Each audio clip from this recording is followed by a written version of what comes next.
Hello, this is Trey Morrison with MovingAbroadWithChildren.com, and I have talking with me on Skype Frank Szabo. And Frank Szabo recently moved down to Chile with his family, and he's operating an organic farm there called Freedom Orchard.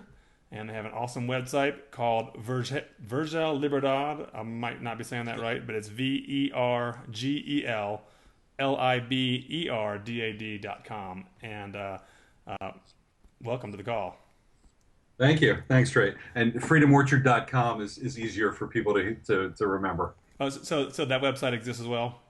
Yeah, freedomorchard.com. Well, Yeah. that makes life easy.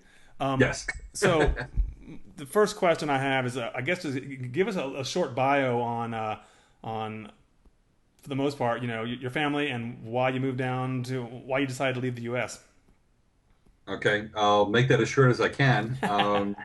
I had been involved in the Patriot community for decades, trying to make a difference with what was going on in the States and some of what the government was doing that they shouldn't be. And long story real short, I ended up running for sheriff in New Hampshire and trying to make a difference that way. And when that didn't work out, with some of the things that I had been seeing, for example, last January of 2011, there was a lot coming out about armed raids on raw milk farms and farmers being basically put out of business by bureaucrats. And that kind of thing going on. The farm that I wanted to start in New Hampshire was never going to survive. So again, ran for office, and when that didn't happen, I realized that it was time to leave. So we investigated a number of possible countries, and Chile moved to the top of the list very quickly. So last November, we arrived in Chile, pretty much not speaking a word of Spanish. And it's been an amazing experience, and it's there's a lot of stories we could tell. And when you say we, you have one child? Yes, yeah, my wife and my daughter was 12 when we came down, so she turned a teenager in a new country. Wow. So what was the hardest thing about leaving your old life behind and getting the wherewithal to actually pull the trigger, as it were? Well, it obviously is a very emotional issue, and a lot of soul searching and discussions between myself and my wife. But we felt it was something that we needed to do for our future. And the most difficult thing, I would say, coming to Chile is, of course, the language barrier. However, we actually, within that first week, we had three different total strangers give us their home phone numbers if Wow. we had any questions, because we, didn't speak Spanish, and these are people that spoke English, but are Chileans, and just total strangers giving us their home phone numbers. And we've become very, very good friends with one of them, and the people here have just been amazing. Well, that's great. One of the questions we like to ask is what people's daily life is like now. But how long? You haven't been there that long yet, right? Just over 6 months. Yeah. So, do you feel like you've had a chance to fully settle in, or you're still in the settling phase? It sort of shot very quickly. As I mentioned to you before the call, we actually came down here on tourist visas and then applied for residency and got approved for temporary residency as retirees. I got involved with John Coben and Freedom Orchard, and if this is retirement, I want to go back to work. Uh, we've just been extremely busy. We actually have not had a chance to even see much of Chile. We've pretty much been in Santiago the whole time, and I go back and forth between the farm and one other town that we're looking at for a second project, but we haven't really had a chance to run around much. So most of my day is probably the same as any typical American. I get up and get on email and phone calls and business meetings, and just try and find time to eat in between. So you're not just kicking it in a hammock with a cold beer. If only. Not yet. Well, so let me just backtrack a little bit. What was your plan going down there? You didn't have this job heading down there. Did you have savings, or do you have income? people's Yeah, biggest question is always like, how am I going to afford it? I can't afford this. right. Yeah, we were very blessed to have significant savings, and by the way, most of which was out of the country. Good. Our assets basically left the country long before we did, but we felt very comfortable in doing this. And some people come down here without that sort of personal insurance, if you will. And there are people that come down that you can possibly get a work contract with a company if you do that legwork ahead of time.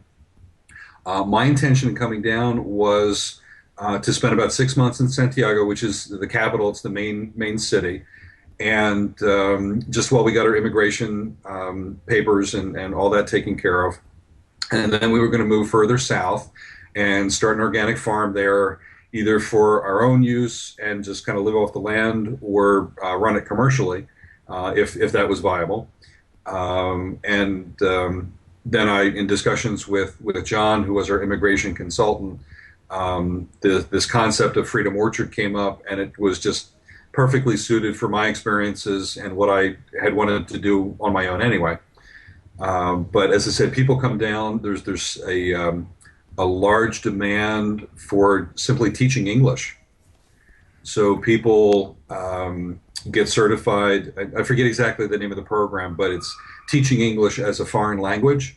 Mm-hmm. And I mentioned that to you earlier that Chileans have a very strong connection with the German people and actually want to learn how to speak German. But there's a big push nationally for Chile to be more English friendly and for the Chilean people to become more fluent in English. So there is a demand for people wanting to learn English so people can teach English. Honestly, you're not going to make a lot of money doing that, but the economy here is booming. Real estate is amazingly hot, commercial as well as residential. And there really are so many opportunities to start your own business. And for example, one of the things that's just beyond amazing is as of, I believe it was March 1st, the Chilean government has a website set up that I honestly still have to investigate fully myself. But the idea is that you can go online and set up a Chilean corporation for free in 1 hour. Wow. No other country in the world is that easy. Yeah, that's And crazy. that is seriously, and that really just gives you an indication of the future that Chile has. I mean, with things like that going on, I really see this as Hong Kong 10 or 20 years ago. They're really.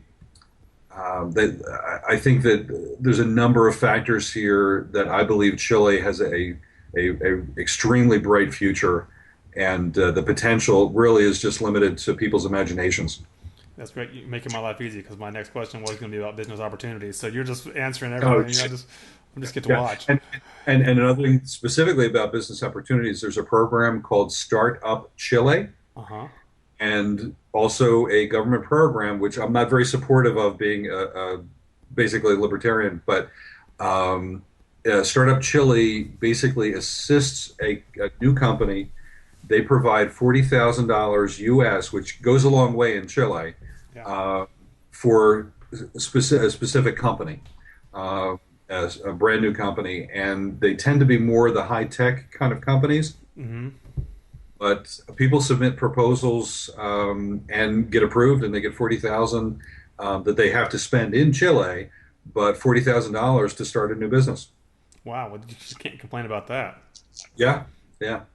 You know. But really, in my perspective, previously as well as coming here and seeing it in person, people really are only limited by their imagination, and there are just so many opportunities, especially for someone that has the drive and the traditional American ingenuity.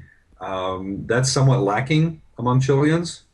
So the American work ethic and the ability to see a problem and just jump in and fix it or solve it or provide a service. You could be very successful down here. Yeah, we found the same thing in Panama often is that, just because there's other people doing the jobs there, you can provide jobs and hire Panamanians, but just having saying you'll do something and then actually doing it, then Exactly. you're the top echelon just of anything. I mean, tell someone you'll cut the lawn and actually show up and cut the lawn when you say you're going to. Yes. You're the best. Absolutely, absolutely. And it's interesting because in Chile, the term gringo is actually seen positively. They Ah, use the term gringo to refer to basically white North Americans. I don't think it really applies to Europeans, but sort of Canadians or Americans. But it's actually referred to in a positive way. huh. So if someone calls you a gringo, you shouldn't feel insulted. It's absolutely not an insult. It's not an insult. And it's kind of interesting because in Chile, the culture is such that Chileans don't trust each other, but they'll trust Gringo. That's interesting. Yeah. So hey, And it's got something to do with the history of the country and the culture and how it has developed. And again, the German influence to some extent has helped, foster that perspective. But Chileans very much have a respect for gringos and respect for their abilities. cool. Um, Changing directions here a little bit. So you brought a 12-year-old daughter down there with you. Yes. Was she freaked Yes. out about moving to a foreign country? Is she okay with Well, there were stages. it? And there probably still will continue to be. Yeah, of course, of course. We had actually homeschooled her all her life. Up until last September 2012, we were well settled in New Hampshire and had found an amazing private school and enrolled her in last September at a private school, and she absolutely was thriving beyond belief and loving it.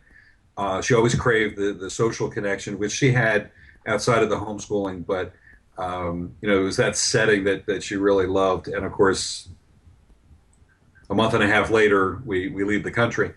So she actually dealt well with it, I think, intellectually when we first presented it to her. But she was actually 3, 4 months before she was able to go back to school. The Chilean school system is on a calendar of March to December. So we got here at the beginning of November, but we hadn't planned on schooling specifically because we were still deciding up until October what country we were going to. So we hadn't had time to figure all that out. So we came down here and then started investigating schools. And one of the symptoms of this booming economy is that all of the private schools are booked up solid. I can imagine. The middle class here is becoming more wealthy and they all want the best education for their children. So the private schools are booked up. So we had a very tough time. And the summer break was actually from the end of December through the beginning of March. So we came in right at that time when everybody was on vacation. So it was Not too actually, bad. we finally found a great private school and she was accepted the day before school opened. And private school uniforms, all that stuff. So at any rate, she started the day after first day, but she absolutely is loving it. All kinds of friends and doing very well. The language issue we're still working through. She also didn't really know Spanish. She had 2 years that we did through homeschooling. It was an online program, but it doesn't really prepare you for using the language. It really was just an introduction. Um, but being 12, 13 year old, you pick up language very quickly. So she's going to be fluent. I have no doubt she'll be fluent within about 6 months at most. And we'll be going to her for questions. Oh, how do you say this? Or how do you say this in Spanish? But she's actually doing very, very well and has made a wonderful transition. Yeah, that sounds like right on par. I just interviewed a guy a couple days ago in southern Spain who's been there about 10 months, a little longer than you, and he said it was, his daughter quickly became fluent in about 4 or 5 months, Oh yeah, and now when they go into a store and suddenly the guy's babbling something off, she's the one who translates for him. yeah, exactly, exactly. So, And also one thing that's interesting here in Chile, we found out very very early on if we were in a store or something and we had trouble trying to figure out what we needed or couldn't find something, you find a kid, you find a Chilean child, because in the Chilean school system, every subject in school is taught in English through sixth grade. Oh wow. So the kids know English, the parents don't, but the kids know English. But that's a great sign for the future of Chile. If the youth are learning Exactly. English, that's awesome. Yes, yeah. Um, so are there a lot of you mentioned a lot of German expats? I mean, so you find you're mostly integrating with Chileans, or is there an expat community that you're involved with, or like Well, other North Americans? there's a number of perspectives on that. There is a huge expat community, Americans as well as from other countries, but there is a huge expat community. And if you wanted to do that, you really could join what's referred to as the English bubble. Hmm. We go to an English speaking church. There's English speaking social groups. You could really live your life here in Chile and not have to really know Spanish. I honestly and personally don't recommend that. We go to language exchanges in the evenings a lot of times where Chileans want to practice their English and we get to practice Spanish. And you get to interact with the locals and learn the culture.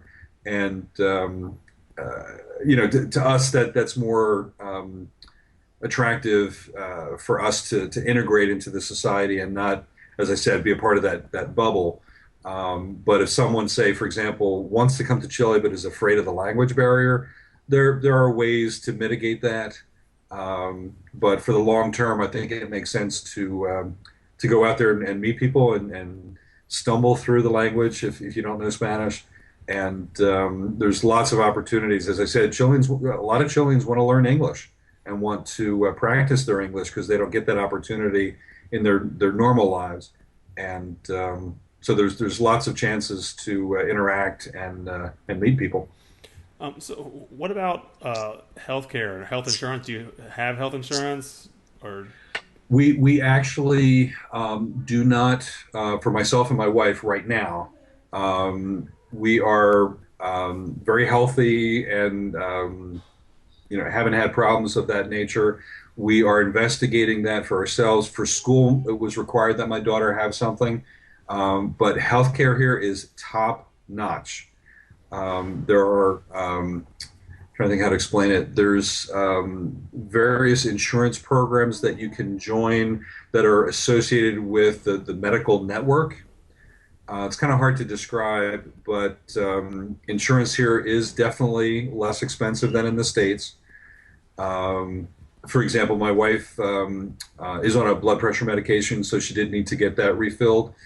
And the medication here, retail, if you will, right off the street with a prescription, no insurance program, was 30% cheaper than on insurance in the States. wow? And that was with a mail order, the cheapest possible way through insurance in the States. It was still 30% cheaper down here. And that was probably not even more than that because it was not, she was not able to get a generic. Had to do the So name brand. yeah, so it probably would have even been more of a difference in price. But as I said, the healthcare here is top rate. A lot of the doctors go to medical schools in the States and in Europe. A lot of them do speak English, but unfortunately, their receptionist does not. Does not. Yeah, but we've found that the medical care system here, as I said, is top rate. So speaking of your wife, she have any any issues moving down there? Or is she on board fully? Any different experience than Um, you? not completely, but we've sort of our motto over our 20 some year marriage is divorce is not an option. So we'll work it out. So, yeah, and it took some convincing, but I was very glad that she and my daughter came with me. And some friends had suggested, "Oh, Frank, just go down yourself and bring them later." But we actually work better as a team, and it really made sense for us to all come down at the same time. So I know you've only been there a But as I short said, she time. was not completely on board. But I'm sorry. Oh, I said so you've only been there a short time. But did she seem to be more on board now? Is she like, this is awesome, Oh, or is she still on the a fence? hundred, 100%. She um, sees what Chile is like. She understands why we came. I think because of leaving the States for a number of different reasons, she now understands more what really is going on in the States and why I felt it was that important that we had to leave. But she, sees the kind of country Chile is. Santiago is a first-rate city, just like any metropolitan city I've ever seen in the States or in Europe. And she's very comfortable here. We actually feel safer here than in a city in the States. And she actually has told me in so many words that, "Yep, Frank, you were right." Cool. Yeah, we So one of the common issues that people have is one partner wants to go and one partner doesn't, and it can be absolutely, tricky. yeah, that's that's an understatement. Yeah, I've been there when we came back. We were in Panama for 3 years, and I'm back in the U.S. now. And it's funny though, my wife, who sort of wanted to come back, now she looks around at the U.S. and she sees it with new eyes now. She sees stuff here that her friends don't see, and in some ways, it's like because when you get open to new cultures, you really see what is freedom. In Panama, we felt a Absolutely, certain sense of freedom. There was if you want to go to the beach and bring a beer and have a bonfire and go with your dog, you don't yes, even think anything of it. You just go. And in the States, it's like, is that allowed? Am I going to get a ticket? And yes, you don't exactly. realize you don't have those freedoms until you do have them. And then when you go back, you're like, wait a minute. Yeah, yeah, and actually, it's interesting because coming to Chile and just being here for the short time that we've been here, we kind of feel that like Chile is the U.S. from the 50s or 60s, um, and it's almost impossible to try and get a Chilean to understand that. But for example, the first week we were here, we saw one of the carabineros, the local police, changing someone's tire for them. Nice. And you go up to a policeman and ask for directions, and you're not worried, you know, are they going to arrest you or tase you because you looked at them the wrong way? For something you're doing wrong, you don't even know what it is. Yeah, yeah. Um, there were a number of protests here and throughout the world against Monsanto, and at the one protest there was well over 1,000 people, and we saw maybe half a dozen cops, and they were just there watching, to see if anybody got out of hand. But they were not there looking for trouble. They were not there to, um, expecting there to be an issue. They were just there in case. And it's just a very different perspective. So with the organic farming, I know. I mean, where I live in Boone, North Carolina, it's pretty common, but a lot of places it's still considered kind of a groovy thing. Is it pretty? Is it mainstream there? When you mentioned if they're against Monsanto, are they pretty aware of the what people here call alternative food and healthcare and all that kind of stuff? No, and along the same lines, I kind of see the organics in Chile as in the U.S. in the 70s. It's in its infancy. A lot of people here like the idea of it. Chileans, for example, I tell them that we're having this organic farm. They love the idea, but for a Chilean, if a farmer tells them, "Oh, I raised this organically, and here it's a little bit more expensive than the conventional crops," they won't believe that that farmer actually raised it organically. Ah, However, an expat or an American labeling it, they'll believe it. getting back to what you mentioned before, how they trust the gringos more than they trust themselves. Exactly, exactly.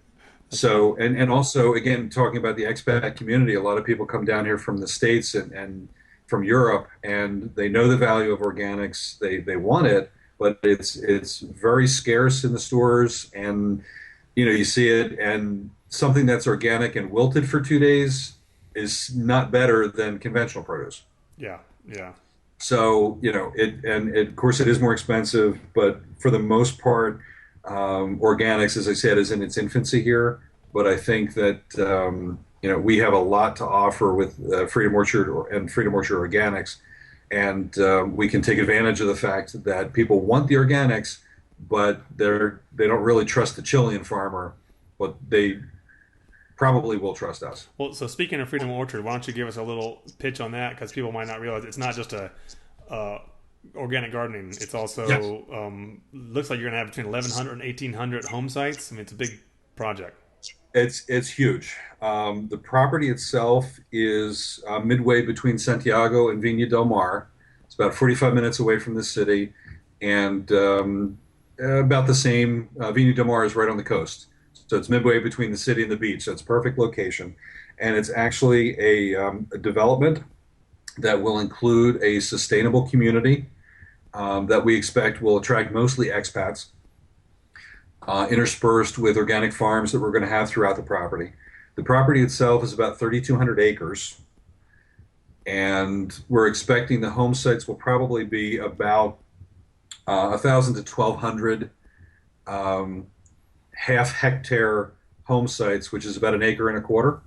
Yeah. And as I said, plus about 20 or 30 privately owned organic farms, some of which will manage our farm management companies, the Freedom Orchard Organics. That's the one that's going to be taking care of the food production and the marketing of our organic produce.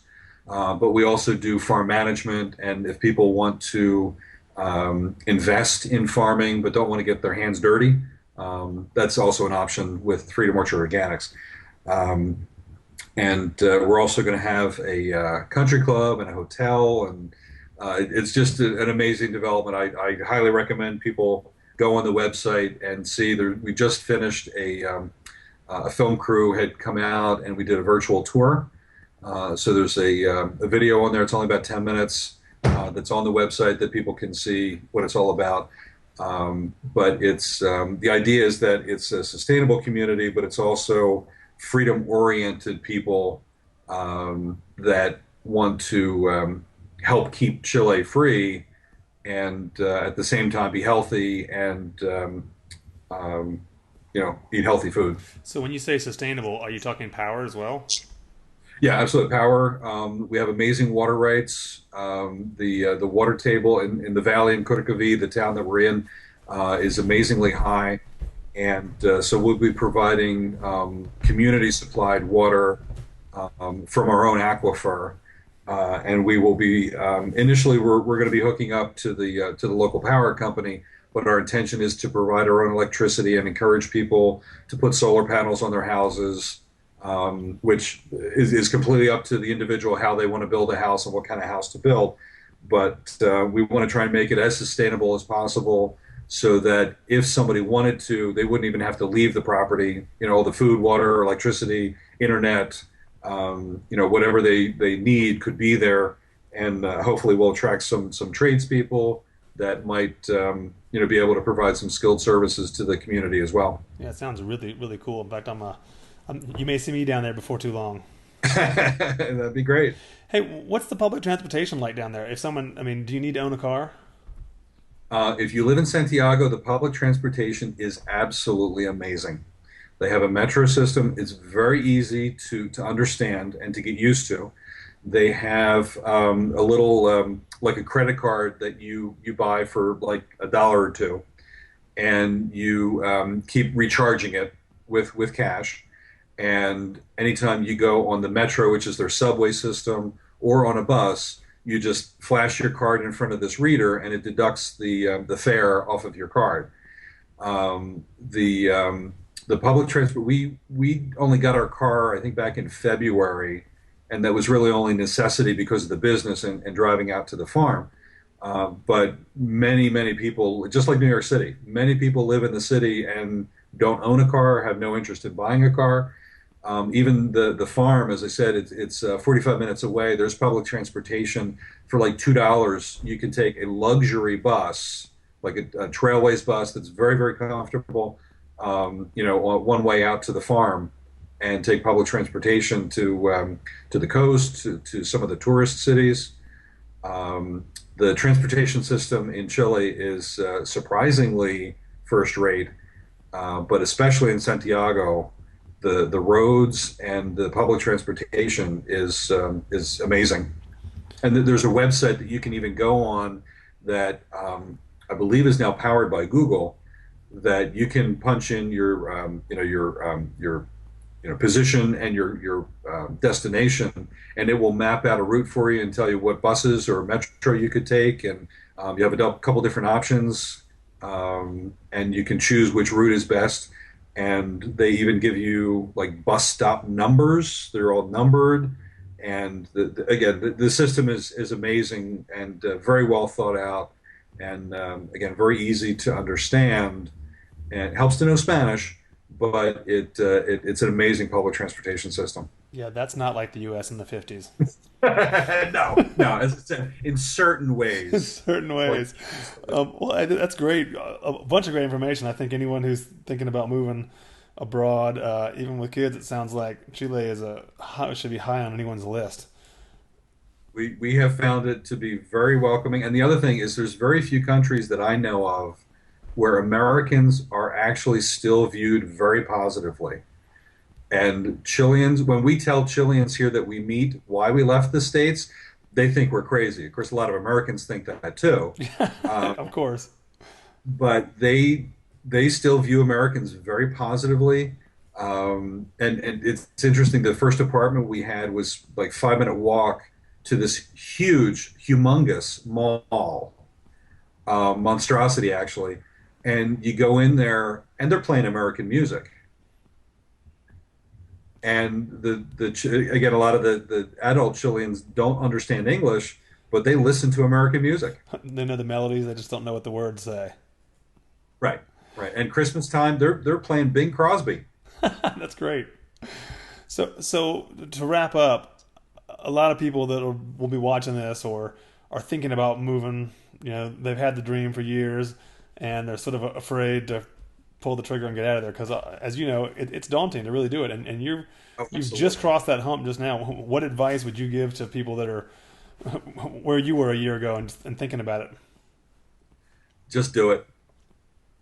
Just do It's, it. it's like it's like so many people know that it's the right thing to do, know it's something that they need to do, but there is 1,001 excuses you can come up with. It's just something you got to figure out how to do it. You do your homework. As I said, the way we did it is extremely unusual. We did it in a very short time frame, but it had to do with what was going on politically and the campaign and all that. So, we did things very rushed, and we actually had a friend settle all of our affairs and sell property and belongings up in New Hampshire when we had already left.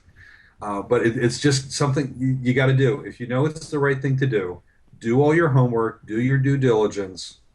But if it's the right thing to do, put all your stuff in storage temporarily and make that trip. Get an apartment 6 months. And by the way, the first apartment we had, we were in Canada for about a month before coming down here while we were finalizing our plans. And we actually found our first apartment on Craigslist. Cool. So, and if anybody wants to contact me with questions specifically about Chile, feel free. They can contact me through the website. But it's something you gotta do it. Hey, And briefly, what's that, the cost of living? Besides, we talked about the prescription drugs, but speaking of renting an apartment, I sure, mean, is that right. super Um, cheap, kind of moderate? well, again, there's ranges. There's extreme Of ranges. course. And as with any city, there are sections that are going to be very expensive, and there are some sections that are going to be more expensive than places in the States. But I compare it to living in New York City. However, there are ways to mitigate costs. For example, the apartment that we had initially was a 3 bedroom, 2 bath, furnished apartment for about $1,600 a month. And it was a nice area. It was an amazing. It actually was one of the upper class areas. It was, as I said, very close to that huge mall. That's a big draw. Very close to a section they call Sanhattan, which is their big business district, and a lot of yuppies, that kind of thing. So the location was absolutely perfect for what we needed at the time. But again, fully furnished apartment was $1,600 a month. Restaurants can be very expensive, but again, it depends on where you go. And if you do your own cooking, you go to the farmers markets, and things are a lot cheaper than in the supermarkets. And there's one huge, huge farmers market in Center City, Santiago, where one bunch of celery literally was a foot and a half long. Yeah, seriously. And I have pictures on my Facebook page. Because it's not believable. Foot and a half long and at least 6 inches in diameter at the bottom for $2. Wow. And some of the produce that's grown down here because of the volcanic soil, it looks like Monsanto was involved. It looks like it's Frankenfood. It's just good soil, and some of the stuff is huge. And also just coming down here, the taste of the food, it's like when you get something that's ripe, it's actually ripened because it was just picked a day or two ago. It wasn't picked green and traveled 100 miles. So the food here also is a big plus. Yeah, since you and I have been communicating via email, I notice often in the grocery store the fruit all say from Chile, and Exactly. a lot of fruit here Yes. in middle of nowhere, North Carolina, is coming from right where you From are. Chile. That's right. That's right. And hopefully it'll have the Freedom Orchard Organics label soon. Hey, I'm looking forward to it. I can't wait to get it in person. Hey, well, I want to thank you for taking the time to chat with us. Sure. And so anyone out there watching this, please check out freedomorchard.com. It's easier to remember. Yeah. And it's a real cool project, and I hope some folks can come down there and check it out. I hope I can come check it out. Yeah, absolutely. You're welcome anytime. Thanks, Trey. Cool. Yeah. Have a good night.